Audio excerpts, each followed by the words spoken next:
I'd like to thank the organizers for inviting me, and I'm going to be speaking with you today about treatment of overweight and obesity in adults, what works.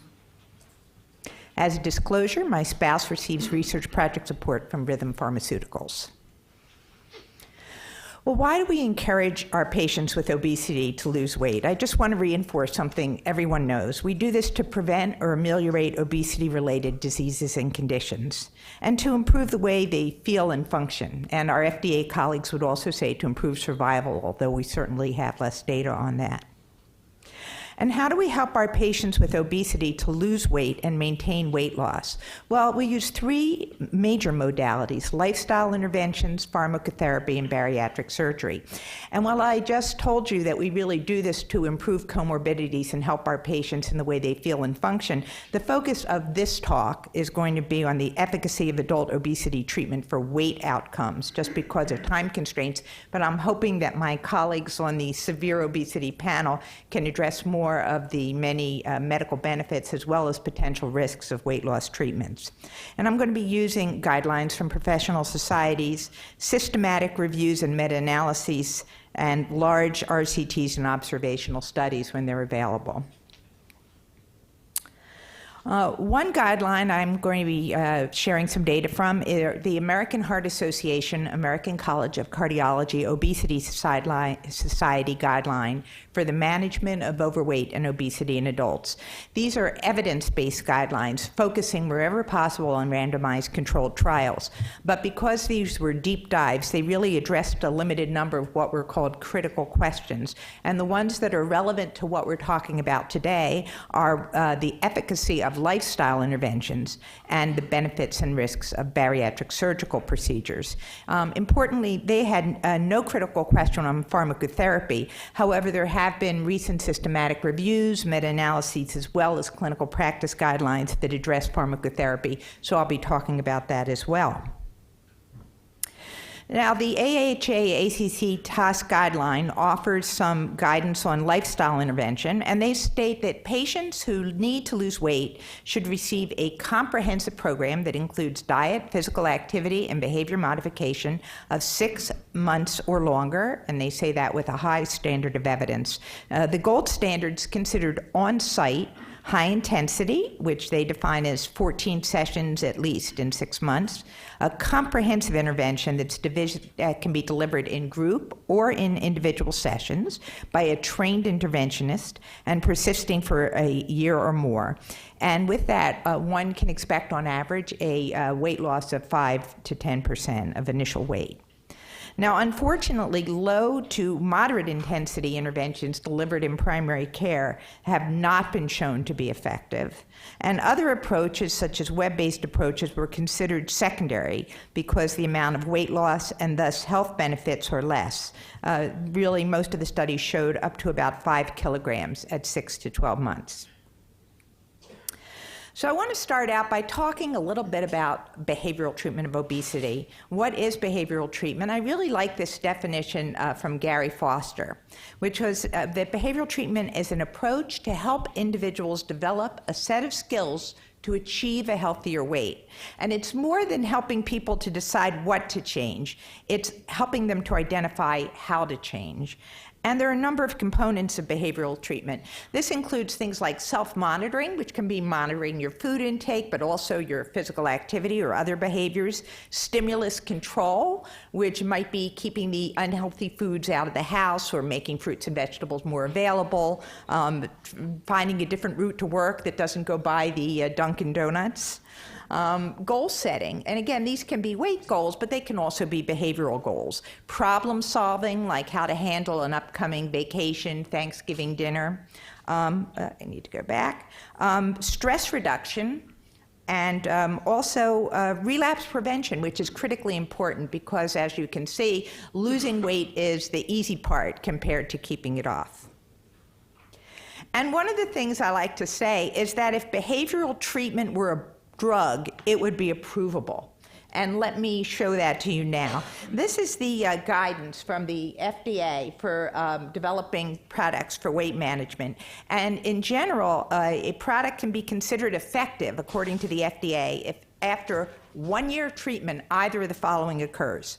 Either you get a difference in mean weight loss between the active product and the placebo or control group of at least 5%, and the difference is statistically significant, or because means don't tell the whole story and there are responders and non-responders to any treatment, if the proportion of patients who lose greater than or equal to 5% of baseline body weight in the active product group is at least 35%, is approximately double the proportion in the placebo-treated group, and the difference between the group is statistically significant. And the reason for this 5% difference is because this is an amount of weight loss that is generally felt to be clinically meaningful in terms of improving health and reducing comorbidities. So now let me give you an example of how behavioral treatment might work from the Look Ahead study. This was a multi-center RCT that compared an intensive lifestyle intervention versus diabetes support and education, which was the control group, in over 5,000 participants who had both type 2 diabetes and overweight or obesity. The participants were followed for up to 11 years. The primary outcome was cardiovascular morbidity and mortality, but for this talk, I'm focusing on the impact on weight. The intensive lifestyle intervention included diet, physical activity, behavioral strategies delivered in group and individual sessions. And in that first year, the participants met weekly for 6 months and then 3 times a month for 6 months. So this clearly met that gold standard approach to behavioral obesity treatment. And this is the results of the intensive lifestyle intervention over 4 years. I want to focus now on 1 year because we're talking about, does this meet criteria for drug approval? At 1 year, the patients in the intensive lifestyle intervention had lost, on average, more than 8% of their initial body weight. Versus 0.6% in the control group. So clearly that's greater than a 5% difference between the active treatment and placebo. And if we look at the other criteria, the categorical criteria, the percent achieving 5 or 10% weight losses in 1 year, again, in the lifestyle intervention group, almost 70% of patients in that group lost 5% or more of their initial body weight, and about 14% in the control group. And if you look at a 10% weight loss, almost 40% in the intervention group, about 10 times as many in the control group. So lifestyle intervention would almost certainly meet FDA criteria for effectiveness that are applied to pharmacotherapy. Now, over time, what happens even with the best weight loss treatment and the amount of behavioral treatment, the frequency diminished over time, but there was continued contact and attempts at weight maintenance. And this shows what happens over 8 years in the group. You can see that there's a gradual regain until about year 5, and then things flatten out in the lifestyle group as well as in the control group. But there's still, over the 8 years, there continues to be a separation between the lifestyle and control groups. Now, I know we want to talk a little bit about health disparities and how different racial and ethnic minority groups do with weight loss. And there have been a number of studies that have suggested that there are disparities in weight loss in racial and ethnic minority populations, particularly African Americans. And I thought looking at some of the Look Ahead data for this might be informative. Now, Look Ahead had more than 35% of their participants who were in racial and ethnic minority populations. That included about 16% African American, 13% Hispanic, and 5% American Indian. And if you look at year 1, you will indeed see the types of disparities that are often reported. The non-Hispanic white group in the blue lost more than 9% on average of their body weight. And this is a Hispanic, African American, and American Indian lost significantly less weight in that first year than non-Hispanic white populations. But it's very interesting when you look at amount of weight loss at year 4 and out to year 8, you no longer see these differences between racial and ethnic minority populations and non-Hispanic whites. And this suggests that perhaps there could be a difference in weight trajectory. There may be less weight loss initially, but perhaps slower regain. And I just thought that was somewhat interesting. So there are challenges, though. Remember, even though with the best possible intensive lifestyle interventions, 70% of people lost 5% or more, that left 30% who didn't. And there does tend to be regain over time. So how can we enhance initial weight loss for those who may not respond to behavioral treatment with sufficient weight loss to improve health? And how can we enhance longer-term weight maintenance and minimize regain? And a number of professional society guidelines recommend that pharmacotherapy can be added, as it should be an adjunct to behavioral treatment, not a substitute. So I want to talk now about pharmacotherapy for obesity. There are actually 9 drugs approved by the FDA for weight management treatment for individuals with a BMI of 30 or more, or 27 or more if they have associated comorbidities. Now, 4 of these drugs, bensphetamine, phendimetrazine, diethylpropion, and phentermine, were all approved in 1973 or before, and all were approved for only short-term use. And this is because we used to think of obesity as a disease that you could treat short-time, not as a chronic disease, and that you could really jumpstart people's weight loss. We now know better than that, I think. But these drugs do remain on the market, and despite the fact that they're only approved for short-term use, generally thought of as 12 weeks or less, they are frequently prescribed off-label for greater periods of time. And in fact, phentermine is by far the most prescribed weight loss drug, despite its being approved only for short-term use. Now, there are 5 drugs that are approved for longer-term use, and all of these were, except for orlistat, have been approved in the past 5 years. So they're pretty much the new kids on the block. Now, orlistat is a gastrointestinal lipase inhibitor. It inhibits absorption of about 1/3 of dietary fat. It's been on the market since 1999 and is also available in an over-the-counter formulation called Ally. That's the only over-the-counter approved weight loss medication. Lorcaserin, or Belviq, is a selective serotonin receptor agonist, also approved for long-term use. We have 2 combination drugs now on the market, phentermine and topiramate extended release. Phentermine is the same drug approved short-term for monotherapy, and it's combined with topiramate, which is an anti-seizure medication.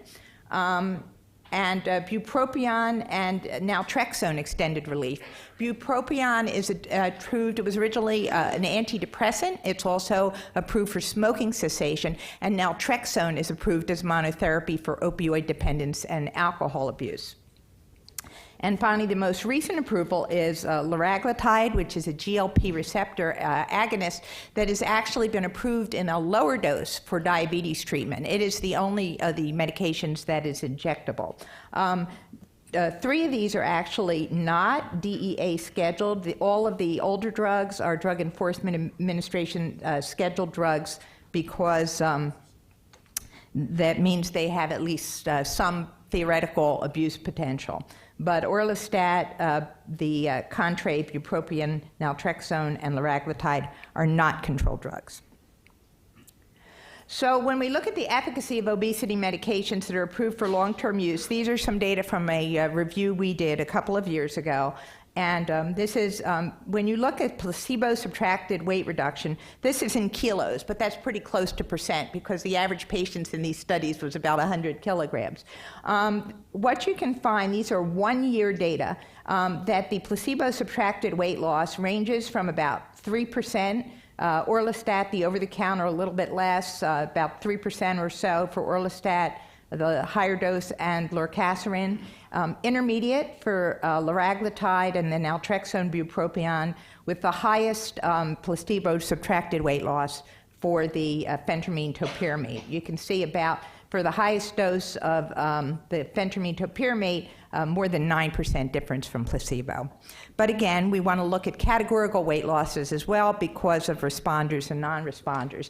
And this is from a recent meta-analysis by Kara et al. That was published in JAMA, in which they looked at the proportion of patients achieving greater than 5 or 10% weight loss at 1 year with the long-term approved obesity medications.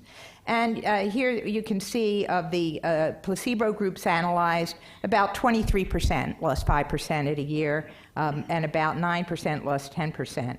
And you also see similarly increasing numbers of individuals losing 5% or more, ranging from about 45% with orlistat all the way up to more than 75% with phentermine topiramate. And you see a similar pattern with the 10% or more weight loss. So there are responders, and drug does, all of the approved drugs does increase the likelihood of response. Now, interestingly, weight loss at 12 weeks predicts later response at 1 year, and this has been shown in study after study. And depending on the medication used and the intensity of lifestyle intervention, though, from more than 25% to more than 50% of treated patients may actually not get that 5% reduction after 12 weeks of therapy. And these patients are exposed to the risks and the costs of drug, but they're going to have little prospect of benefit because they're not losing the weight. So a number of guidelines have suggested that if that happens, you consider discontinuing and reevaluating your treatment options and to stop that drug. And in fact, that's in the labeling for most of the long-term approved medications. This could include intensifying behavioral strategies, referral to a dietitian or lifestyle interventionist, more intensive program, perhaps looking at a medication with a different mechanism of action, or considering referral for bariatric surgery in appropriate patients. So I now want to move in our whirlwind tour of obesity treatments to bariatric surgery. There are 3 procedures that are the most commonly used in the U.S. These are the Roux-en-Y gastric bypass.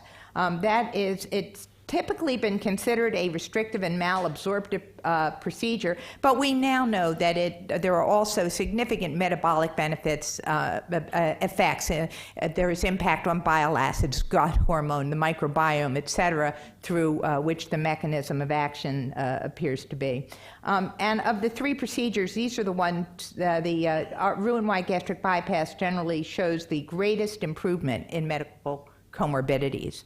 A second is the laparoscopic adjustable gastric band, which is really restrictive only. An inflatable silicone device is placed around the top portion of the stomach, which slows and limits food consumption. You do get lesser weight loss, as you'll see with this, but it is reversible.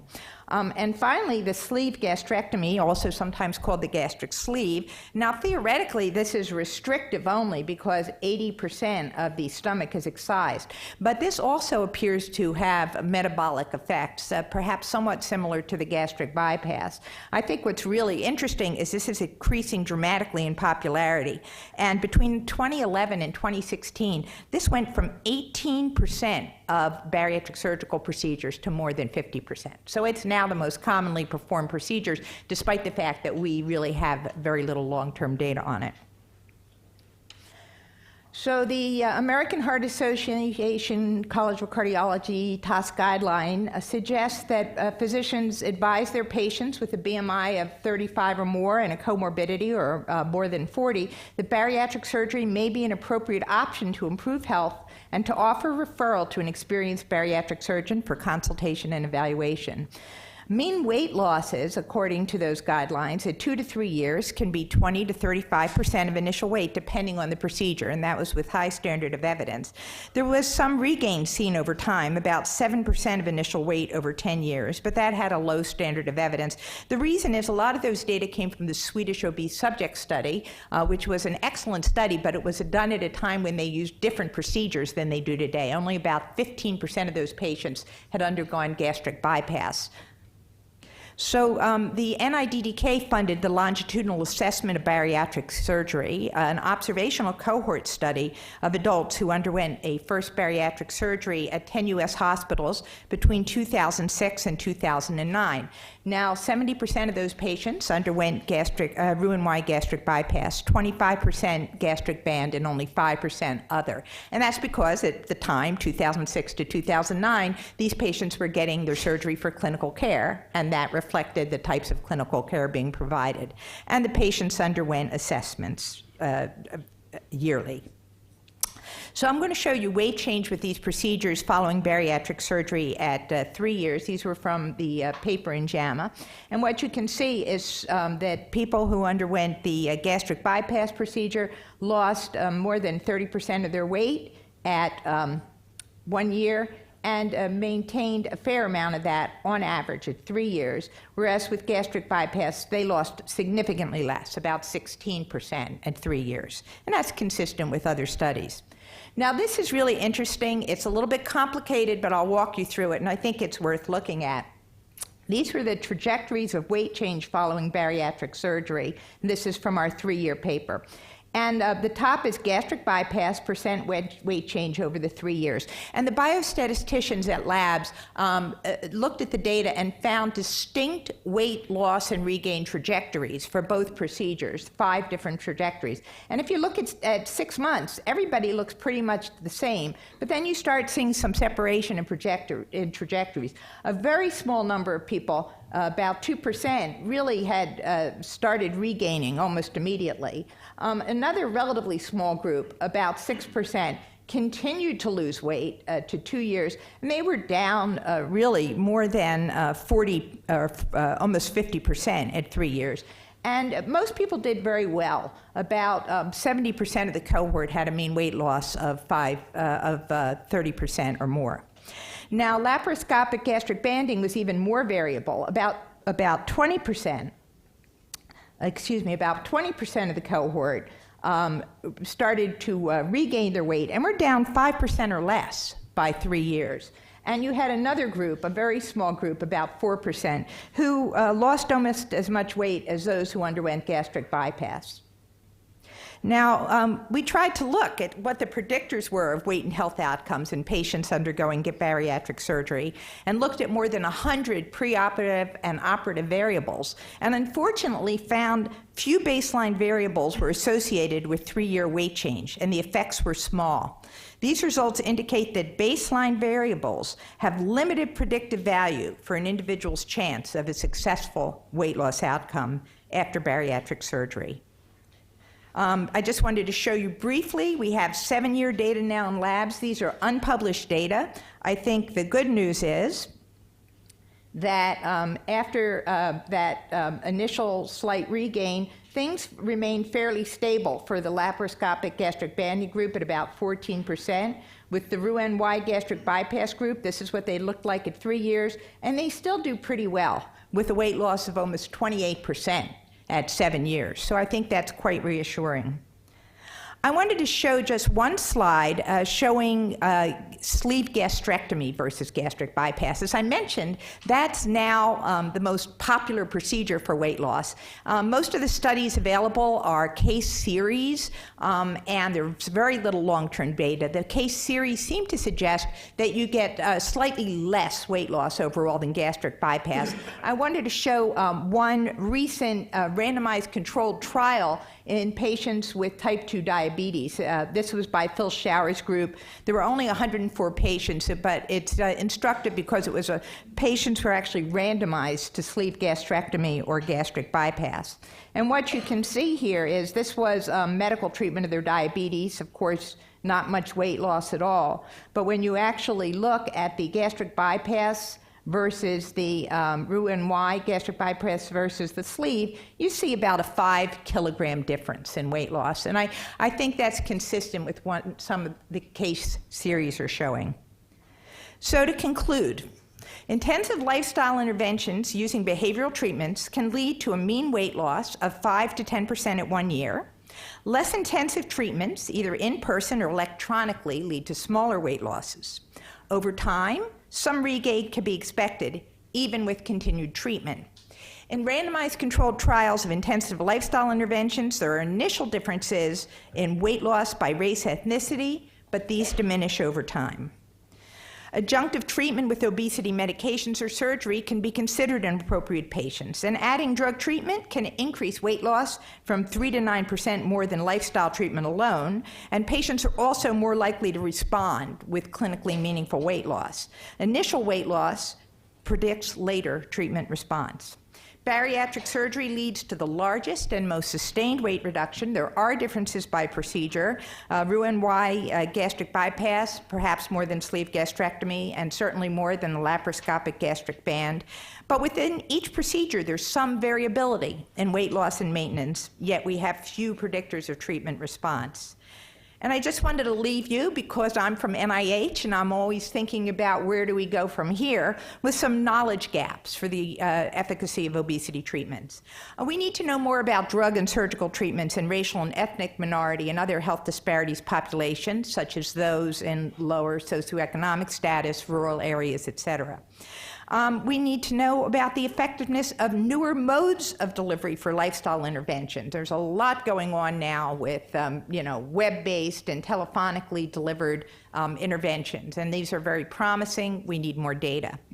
What are the predictors of response beyond initial weight loss for all obesity treatments? And we should be looking at genetic. Ooh, do I not get to show mine? Here we go. Genetic and phenotypic, including behavioral and metabolic characteristics that allow more targeted treatment recommendations. And finally, long-term safety and efficacy of sleeve gastrectomy and other newer procedures and devices for obesity treatment. Thank you.